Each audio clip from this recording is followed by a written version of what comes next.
Hello, my name is Nancy Check, and I am the webmaster for Indivisible Huron Valley.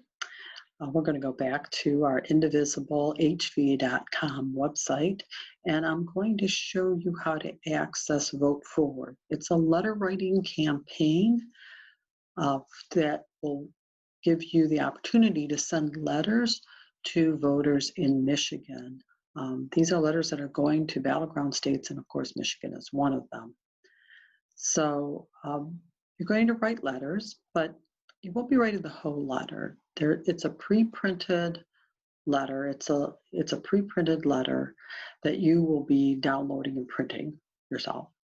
And there's a space, though, for you to add just a few words of why voting is important to you.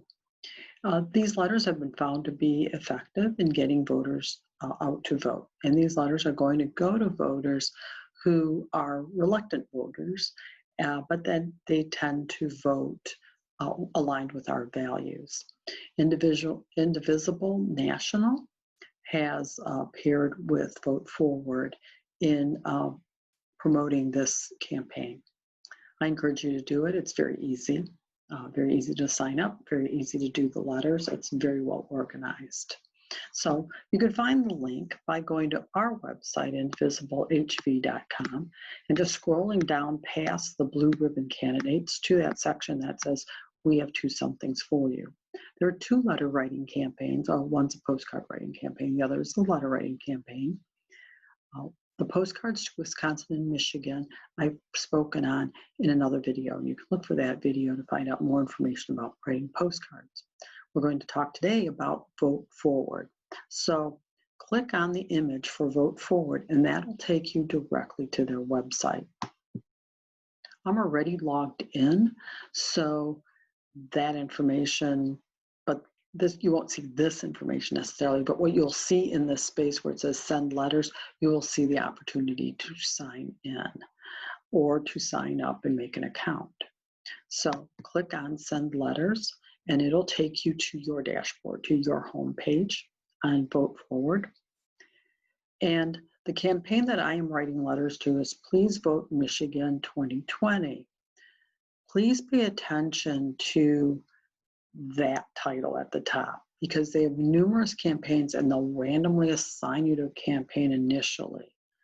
If you're in a campaign other than Michigan and you want to get into a Michigan campaign, click on this link right below that says Switch Campaign. And when you click that, you'll see a long list of different campaigns, and you'll come to Michigan. And when you come to Michigan, just select one of the two that are up there. There might be a third one up there. They keep adding these.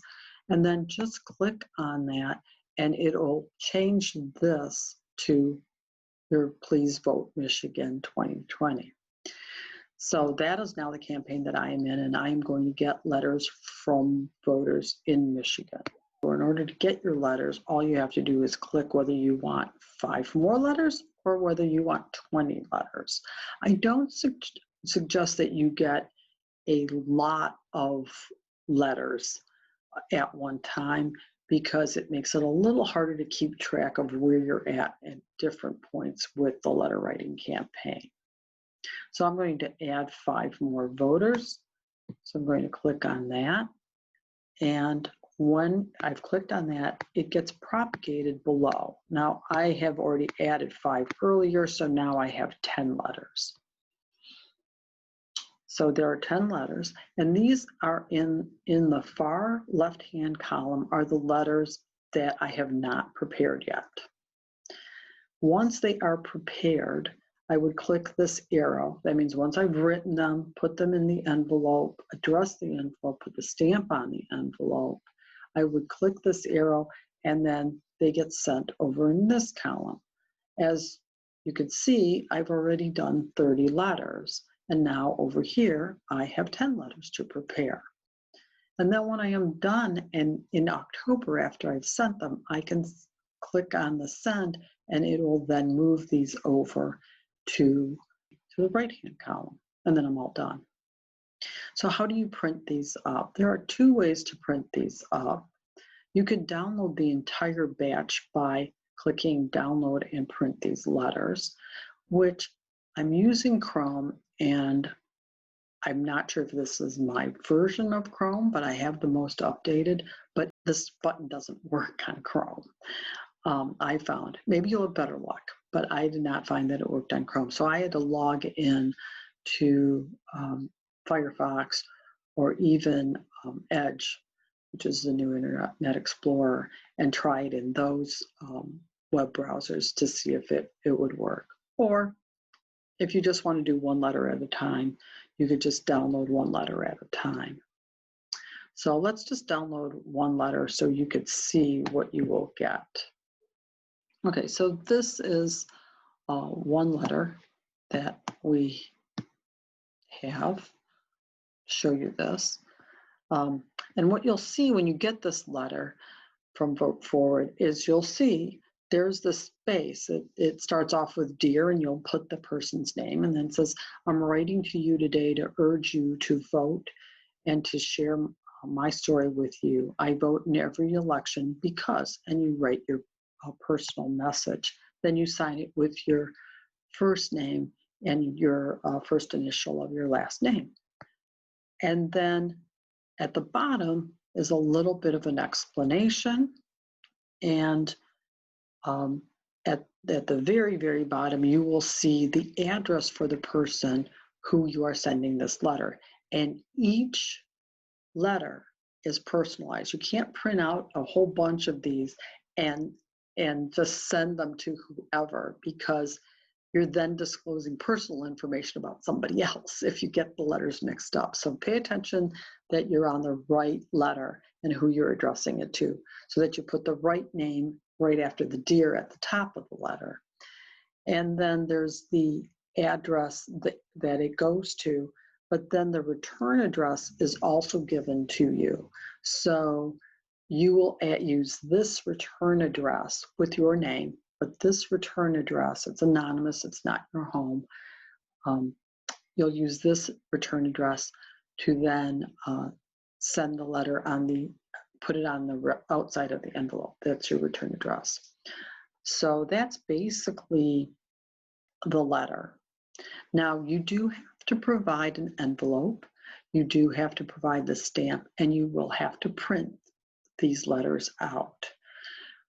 Indivisible Huron Valley has some money that will go towards paying for postage on Get Out the Vote postcards and letters. We have not worked out the process of how to reimburse people quite yet, so just look for that information as it is available on the Facebook group page or in the newsletter.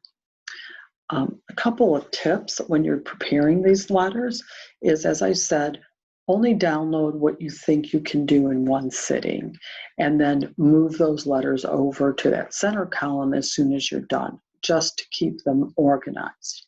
Secondly, keep them in a safe place. You do have to hang on to your letters until October. So use the envelope box from the envelopes that you're using or whatever, and keep them in one place. I have this, and then I put this note in front of it, which says mail October 27th, 2020. And I keep this in my china cabinet in plain view so that I'll remember to do this come October. And that date might change. We might be getting more information. They might decide to move this up because of our mail-in voting. So that's one of the a few of the suggestions I have. Another one is keep your envelope open. All your letters, don't seal them. And the reason I say that is because there might, as we move closer to the actual election, we may be putting in information about getting that absentee ballot. I know Jocelyn Benson, our Secretary of State, has sent out those absentee ballot applications, but a lot of people don't fill them out or don't know what to do with them. And we might be asked to put in some information about absentee ballot. So keep them open. Don't seal them until you're ready to mail them out. But otherwise, prepare them. put them in the envelope, address them, put that return address on the envelope, put the stamp on them, have them ready to go. Okay, I think I've covered everything. I hope I have. If you have any questions, you can always find me by messaging me through Messenger on Facebook. I am Nancy Chuck. You should find me very easily in the Indivisible group. So thank you very much, and have a nice day.